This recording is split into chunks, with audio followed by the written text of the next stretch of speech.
So I have a note here to explain what I mean when I say that you need two different case studies for each case study in your portfolio.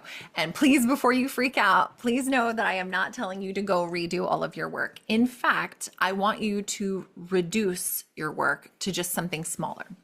So most of the case studies that we have typically taught you, because of the industry right now, we've taught you to create these long, everything but the kitchen sink case studies. And frankly, nobody is reading these. I need you to stop doing that. They are helpful for one part of the interview process. And there's only one part that you need this for. The case studies that your boot camps have taught you to create are your portfolio presentation case study. That is part of the interview process where you'll be asked after you've talked to a recruiter or after you've talked to the hiring manager. They want to introduce you to the team. They want to convince other stakeholders that you're a good person to hire. It's only going to be a few people who make it to this round. There's a highlight reel and a detailed process case study. You need two versions of your case study. One is the highlight reel. The highlight reel should outline the challenge, what were you trying to accomplish, and the result or the solution to the problem that you were solving. And tell me what are the methods and the activities that you did in order to solve the problem. Then I want to hear no more or read no more than like 3 major details about this project and the things that you did to solve it.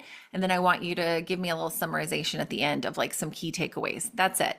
I'm actually going to share a visual for how I think this should be laid out. And no one's telling anyone to do this, and I don't understand why. They literally tell you that a hiring manager will only give you 60 seconds, 2 minutes, at most 5 minutes to review your portfolio, but they will tell you to create a case study that is literally so long it will put someone to sleep. Please don't do that. That detailed, in-depth, that full process case study, I'm trying to give some heft to this. That case study, that's what you present at the portfolio review. That's when you're sitting on a Zoom call. It's very nerve-wracking because you got all these weirdos. Maybe they don't even have their cameras on, but you are presenting slide by slide. Here's the project. Here's what I did. Here are my sketches. Here are my wireframes. Here's my usability testing. Here's my high fidelity mockups. Like literally, that's where the kitchen sink comes in.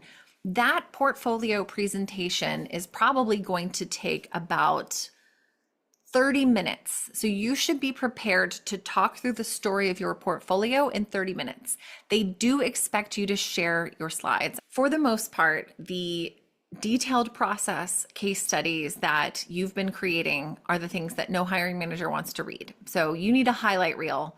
Your portfolio is your marketing website.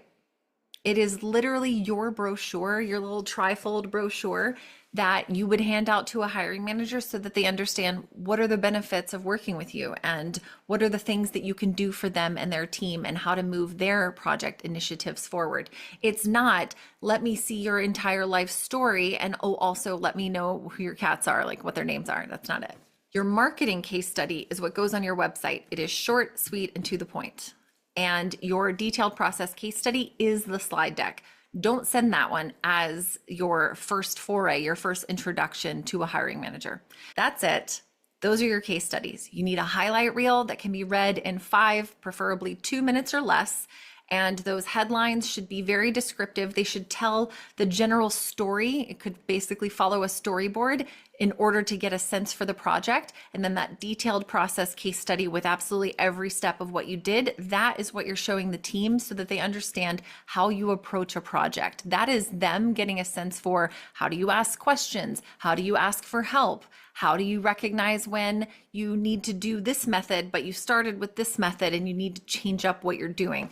There's so much that goes into it that nobody wants to sit and read. So good luck making your case studies, and it's going to be a lot easier when you focus on making that highlight reel for your case study rather than like the whole thing. I think that's what gets everybody messed up and they get frustrated and they quit before they're actually successful. So focus on making a super short marketing case study and then focus on making that full detail process thing. Or if you already have those from a boot camp, focus on shortening those to only the most essential things and using that as your marketing. I'm excited to hear how this goes for you. Let me know if you have any questions. I'm super excited to support you. Have a fantastic day.